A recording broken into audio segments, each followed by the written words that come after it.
The ongoing conflict in Ukraine has entered a new phase amid the stalling negotiation process and the beginning of the summer military campaign. Ahead of the upcoming NATO summit, Kiev tries its best to thwart the peace process and launches terrorist provocations in an attempt to provoke Russia's revenge. The provocations are purely aimed at justifying Western military supplies. Those unwilling to acknowledge the realities of war at the negotiating table face them on the battlefield. Having assessed Kiev's stake on military hostilities instead of diplomacy, the Russian army has not only launched a series of devastating retaliation strikes, but has also begun a ground offensive in the Dnepropetrovsk region. The expansion of the Russian advance is primarily aimed at securing the safety of the Donbass.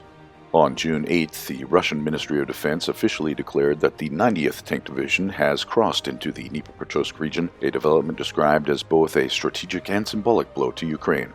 The offensive is unfolding on a wide front. Russian troops crossed the administrative border west of Vorkava while expanding their zone of control on the border west of Kotliarovka and in Novinikolovka.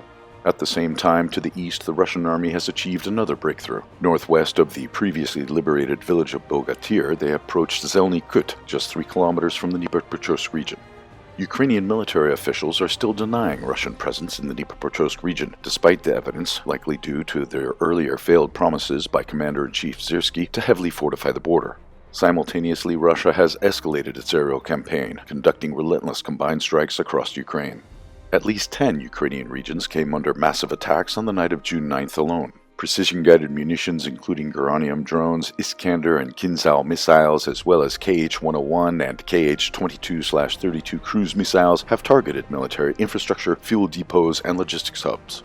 Western Ukraine, previously less affected, has now come under sustained fire. Explosions rocked Rovna and Dubno, where a key logistics terminal distributing Western-supplied arms was struck. A major fire erupted at the local airfield, while the Dnepropetrovsk fuel facility, critical for Ukrainian military supply, was also hit. The intensity and frequency of these attacks represent a shift in Russian strategy. Unlike previous sporadic large-scale strikes, the current campaign involves daily coordinated missile and drone assaults aimed at degrading Ukraine's military-industrial capacity. The critical question now is whether sustained strikes can reach a critical mass capable of paralyzing Ukraine's ability to produce drones, assemble forces, or maintain supply lines.